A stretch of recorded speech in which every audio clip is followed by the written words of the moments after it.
promotions. People have been denied loans. People are denied entry into public places. Is this starting to sound familiar? Does this sound familiar to you? But this is all based on their score being a certain level, right? So right now it's just, oh, you don't want to get the shot? Okay, well, you're not welcome here, right? But what about when they connect that, and there's already companies doing this, companies that are scooping up your social media data, your search history, your bank history, your health history, and they're combining all that, and then, boop, here's a number. This is your worth. This is your social credit score, right? And that score determines what you get to do. If you're a good person, if you're if you love the state and you do all these positive things that they see as positive, of course, you get higher points, and that can be rewards in some ways. But if you act out, if you criticize the government, if you don't pay your taxes on time, probably if you don't want to get vaccinated, your score goes down. This is a reality, guys. This is already happening. This isn't a Black Mirror episode. Real life is scarier than fiction. And that's the plan for what we're facing, Agenda 2030 Smart Cities. Of course, they sell it as like sustainable, environmentally friendly, equitable, diverse, inclusive, etc. But it's just paying lip service to those ideas. They're really just about centralized control. It's not like, hey, let's figure out how to take care of the environment and the planet together on the local level. No, it's let's let the UN and the World Economic Forum dictate what all of us should do and where we should be allowed to go. The next idea they're rolling out is these carbon credits, not just for the corporations, but for you. I'm sorry, Mr. Smith, you've driven too much this week. You used all your carbon allowances. You're gonna have to walk the rest of the week until you get more next week in your little digital bank as part of your central bank digital currency. You guys know this. I think I'm probably beating a dead horse as far as what's happening, but I just want to make it clear. This is what we're facing, right? We're going to talk about solutions. But I want you to recognize what's happening. Because even though things seem pretty calm right now, and again, like I said, we're traveling the country, things do seem pretty calm. There are people in Texas who are like, oh, our governor just banned vaccine passports. He did an executive order. We're good. We don't need to fight anymore. Or people in Arizona who feel pretty comfortable. Oh, that'll never happen here. That's just the liberal states or whatever. But we were just in Kentucky the other day, and Kentucky is probably the last place people would think of like vaccine mandates and that sort of stuff. And sure enough, the state hasn't done anything. But even in Kentucky, in Lexington, we were told by a woman that she's had 4 children, same doctor for 25 years, has seen all of her kids, and her youngest now, she believed he had strep throat. So she took him to the doctor, and the doctor refused to see her or the child because they were unvaccinated, because they didn't want to wear masks.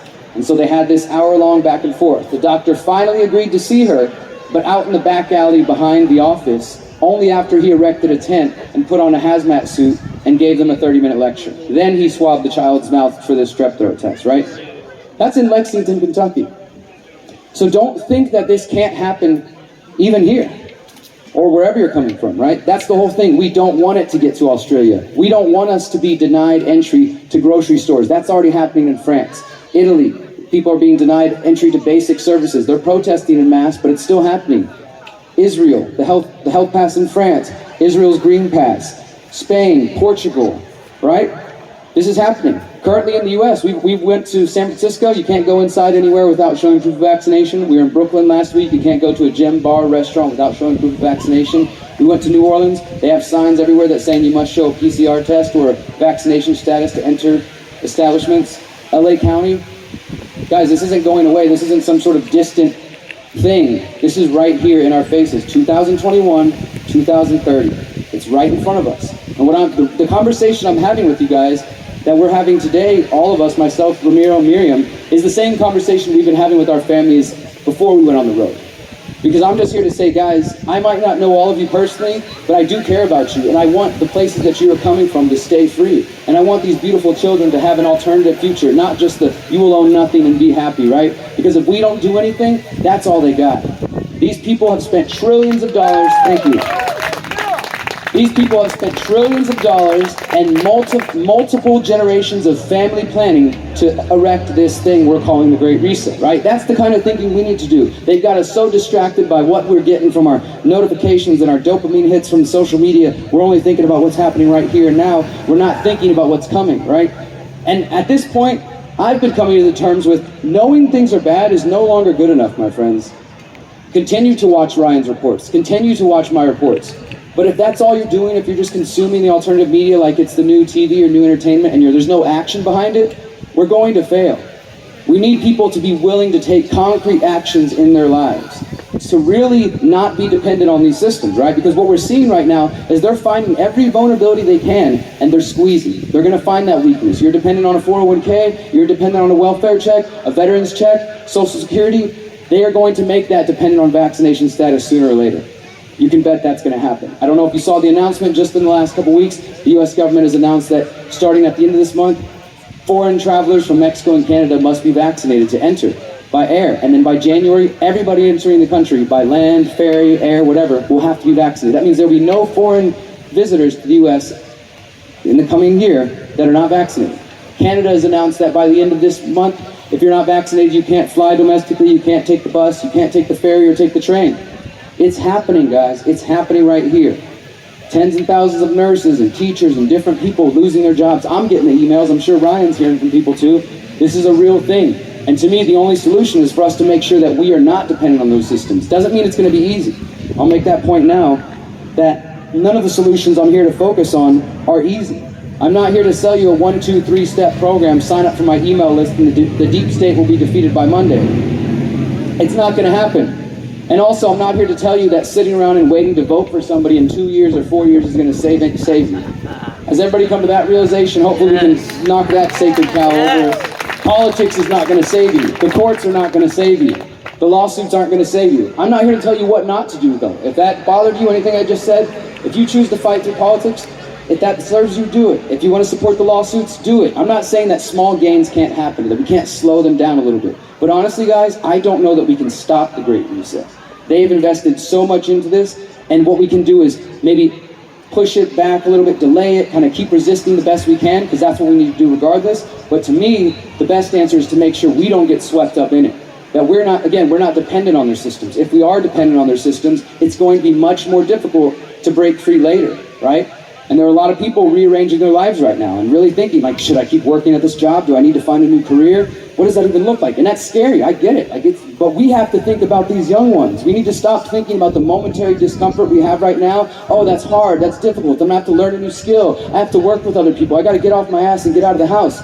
Well, if you wanna be free into the future and you wanna make sure the coming generations are free, it's going to involve effort and work and time and energy, my friends. It's not gonna come easy. So we decided to travel the country for a couple of months. We have some time in our schedule, but we're ready to get back home, back to Mexico, where we're trying to build our intentional community, because, you know, what a shame it would be for me to be traveling the country telling you guys to get ready and then I get screwed over because I've been out on the road, right? So it's time for me to get back home and get to work. And I think that's the point we're at now. Like I said, knowing things are bad is not enough. We need action. The other thing is, if we can't stop what's coming, then we need to step out of their path, step out of their vision, right? They hold this vision. They clearly see it. You'll own nothing. You'll be happy. 2030, they've written books about it, the Great Reset. They've got conferences on it, talks. They're putting so much energy into that. And you better believe these people understand the power of manifestation. They definitely understand how to bring a vision to life. We need to have that vision. If we're going to create an alternative, we need to know what we're aiming at. That's what we're here to talk about today. If it's not the Great Reset, if it's not technocracy, then what is it that we're aiming for, right? What does that vision really look like? I want to warn you about 3 traps that I'm seeing as we're traveling the country. People who are awake to what's happening, but are kind of maybe falling in different areas. So I just humbly offer this to you. The first one is defeatism. We just described some pretty scary circumstances. We could talk all night about the problems, right? About how bad things are, what we're facing. It is easy to slip into a mode of feeling hopeless, feeling like, you know what, we're screwed. There's no way we make it through this. Like, I just can't see the other side, right? Anybody else felt like that in the last year and a half? Felt maybe hopeless, distraught about what's happening? I get it. You know, I've been trying to help people come to the awareness that this waking up process, as we like to refer to it, it's a grieving process, right? You know, you wake up to the fact that a lot of the things you were told by people you're told to trust, parents, teachers, principals, pastors, priests, whatever, government, the people were taught as a young little child, these are the trustworthy institutions. And then you come to realize so much of what you've been taught is a lie. About government, about science, about history, about all these different things, right? And that can be a very difficult process for some people. Anybody get angry when they started to realize, like, holy crap, I've been lied to about so many things, like, how dare they, you know, pissed off, like, righteously, I think. Anybody else get depressed, sad, like, I can't believe, you know, this is happening, right? This is the grieving process. It's the psychological model known as the Kubler-Ross model. You've probably heard of it, if not name and the idea. And it's basically the 7-stage process that some people pass through. You know, the first thing is typically denial, right? So imagine this, you're starting to do your research and your paradigms are starting to be shattered. You're like, oh my God, I can't believe this can't be true, right? You're in denial. There's no way this is accurate. But you keep digging, and before you know it, you can no longer deny it. Like, oh my God, my paradigm has just been shattered. Maybe you get angry. How dare they? I can't believe this is happening, right? Then you get to the point of sad, like, oh my God, what does this mean about my life? Is there any point in going to work anymore? You know, all the questions we ask ourselves. And then eventually the idea would be that you get to a place of acceptance. Okay, this is real, this is true, it's happening. And then you get proactive. Okay, what can I do about it, right? That's the ideal process. But some people I've seen, they get stuck in those first couple stages, the sad stage or the angry phase or some combination of that, right? And they can start to feel hopeless because they're going down the rabbit holes and they're getting information, but they're also maybe being consumed by it and they start to feel defeated. I tend to call this phase the Alex Jones phase. Whatever you think about him, a lot of his work is definitely tinged with like doom porn, fear porn, like Endgame, Blueprint for Global Enslavement. I mean, that documentary helped wake me up, but I've tried to watch it since. It's too intense. I can't handle it anymore. It's like, damn it. Hey, it helped me back then. My point is, though, some people, they get sucked in those rabbit holes and they stay in that sad, angry, defeatist stage. Like, there's no hope, there's no solutions, right? I'm here to tell you, my friends, there are solutions. Again, just because the fact that we're alive, that we're united, everything we did just the last couple hours, marching through these streets, that was beautiful. And I guarantee you there were people who felt like they were alone in Franklin and now realize there's more people, right? They took a flyer, exactly, beautiful, right? They're going to get connected to Ryan, they're going to get connected to some of the other groups, maybe they're going to hear about freedomcells.org and they're going to find more people. That's how we build this movement, right? The internet and social media is one part of that, but if you followed myself or Ryan, you know, being deleted off YouTube, losing thousands and thousands of subscribers, and even despite that, still able to go across the country and do a tour and bring out people everywhere we go, right? They can't stop this. They can't stop the face-to-face interaction, the hugs, the smiles, the handshakes, right? This is what we need to remember, that sometimes putting a flyer in somebody's hand goes so much farther than just posting it out into the abyss of social media. Right? We're only hearing each other, right? We're not reaching new people. We need to keep growing, keep building, right? So don't fall into defeatism. Maybe you guys have met somebody like this, the defeatist, right? Because when you get stuck in that phase for a while, you pretty much get hopeless and any solution somebody promotes is not good enough, right? So let's imagine you're talking to the defeatist and you say, look, man, we're really concerned about, you know, supply chain shortage and food shortage. We're going to go ahead and start growing our own food. Oh, you really think they're going to let you grow your own food? You really think they're going to just let you grow your own food? Yeah, we're going to form a freedom cell. We're going to get some land and we're going to start growing our own food. You ever heard of Waco? You think they're just going to let you do that, man? Yeah, we're trying to build alternative currency. We're going to build a new economy. You know, we're getting invested in crypto or precious metals. We're going to start our own currency. Oh, that's controlled. That's infiltrated. That's a shill. That's a shill. They own that. You know what I mean? You met this person before? Any solution is not good enough for this person. Maybe you felt that way before. My friends, I'm telling you, there are solutions. Do not allow yourself to fall into that hopelessness trap. It is a trap. The defeatist trap, the rabbit hole trap. I've written about these things in the Conscious Resistance trilogy because these are things that I've seen over the years. Good people who are valuable assets to us and who we need out here on the front lines, spreading information, coming up with solutions, growing their own food. They feel hopeless, so they don't even try, right? Why should I try? They control everything. There's no reason to even grow food, right? It's screwed. You know, they're just going to spray the skies and all our food's going to be like, yes, we are facing some difficult times, but there is no reason to be hopeless. Remember, while we're breathing, while we're alive, there's still hope. The second trap I want to warn you about, division. Has everybody come to the awareness that the division is the conspiracy? The division is the conspiracy, right? We have, I mean, did you guys see some of the real life version of this division and the propaganda playing out on the streets today? For those who were here earlier, right? The people like, F you! There was a guy that was up at the street light up there and we were walking by and somebody tried to hand him a flyer and he just looked so disgusted, you know, F you guys, and I just kind of stood there and said, hey man, have a good day, like, hope you're doing well. I was kind of messing with him a little bit, but just being nice, and you know, that usually triggers people who are angry, just like extra nice. And he just kept looking at me, buddy, F you. And I'm like, hey man, like I'm just here to talk to you, this and that. And he just got so pissed off, he sped off all quick, and then he got pulled over by the cop right after that. My bad. But you can see some of this division out here in the streets, right? These people, some of your neighbors might believe that we're the enemy. And that's why when we're out there, we're like, guys, we're not your enemy. We want to work with you. We believe in freedom of choice. We want to say that you should get to decide what goes in your body. That's all we're saying, right? Yes. That's so much more powerful than saying, you sheeple, you COVID-idiot, whatever, you know, terms we want to throw in. It's easy to fall into that us versus them mentality. Oh, we're so awake, we're so enlightened, these morons over here can't figure it out, right? It's easy to fall into that, especially in these kinds of circles. It's a trap that I warn you against, right? Because we're not going to grow these movements by kind of coming at people that way. We had a similar experience. Everywhere we've done this, we've had similar experiences. Overwhelmingly positive, lots of horns, honks, thank you, etc. And then some FUs, some middle fingers, right? But vast majority, 90% of people, thank you. Or at least they're quiet, they're kind and just, keeping to themselves. We did this in Portland, we did it in Modesta and a few other cities. In Portland, which again is a place many people think is, oh, they're lost, they're hopeless, right? There's no saving that liberal hellhole. We had 120 people come out and march through the city, through the downtown area of Portland, doing the same thing we did today, right? And people were literally in tears, saying, thank you guys. I didn't realize there was anybody else in Portland who cares about this. I thought I was the only one. How do I find you guys? How do I connect to you, right? People were honking horn. People were just coming up and giving hugs. It was one of the coolest things I've seen. And yes, there were the people on the edges who were sort of talking mess, and somebody came up and started kicking things and yelling.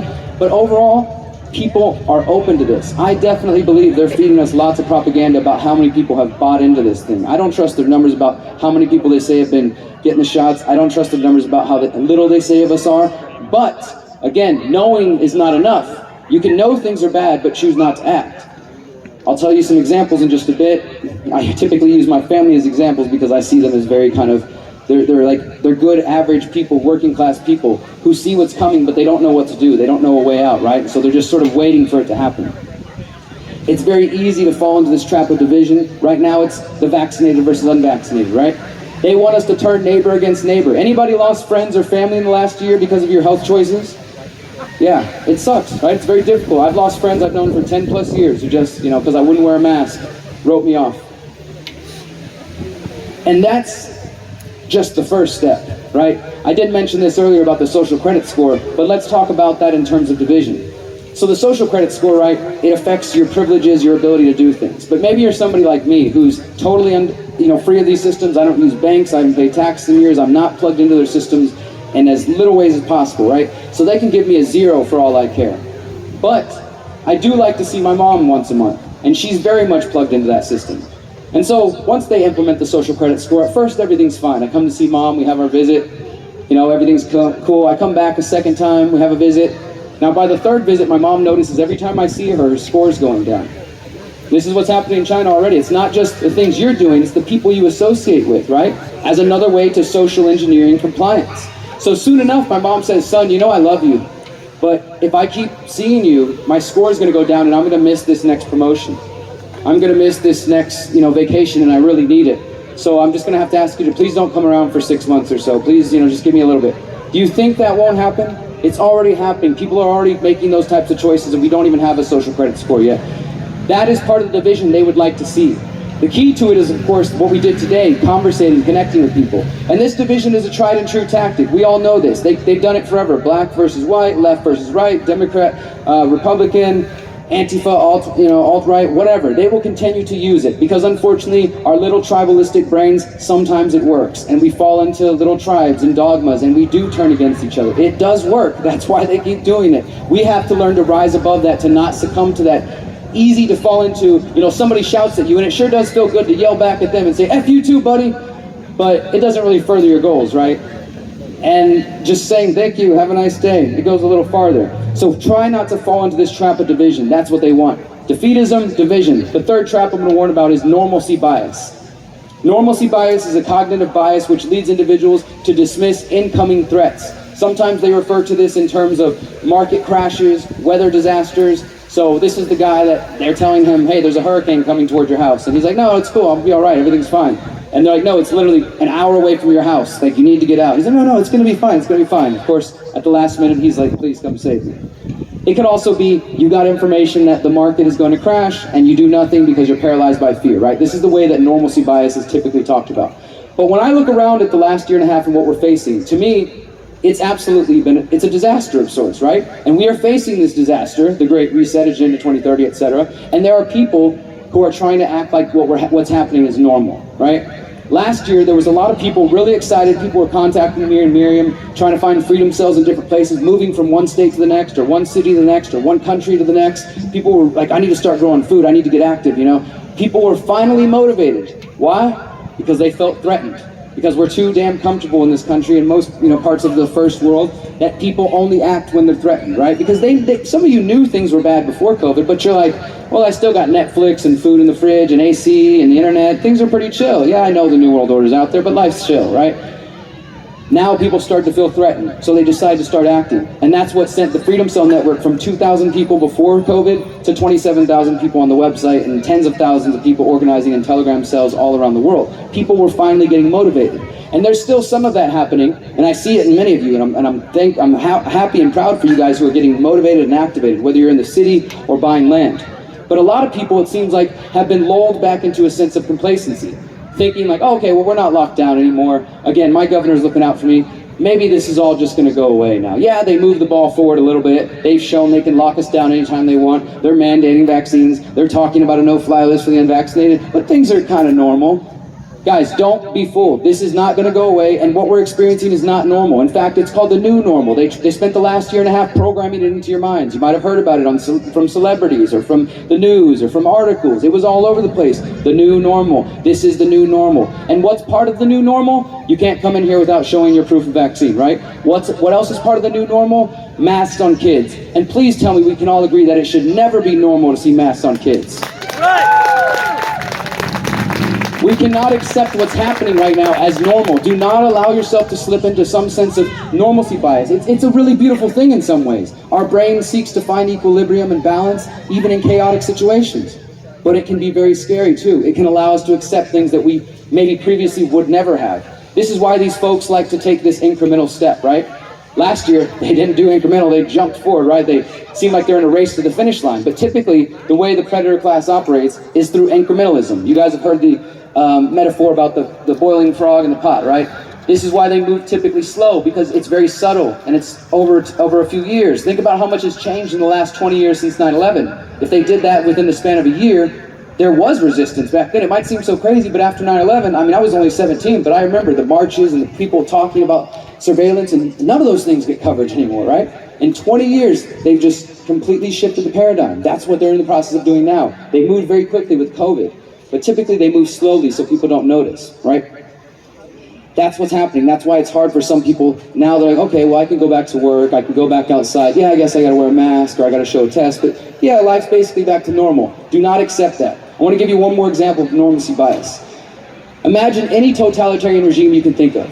Be that fascist, Nazi, communist, totalitarian regime. Very limited free speech, maybe no freedom of the press, people being taken away in the night if they say the wrong things, and maybe on the edge of town, there's some forced labor camp, maybe even a concentration camp that you barely speak about above a whisper because you don't want to be taken away in the middle of the night. That kind of regime, right? Imagine that type of regime.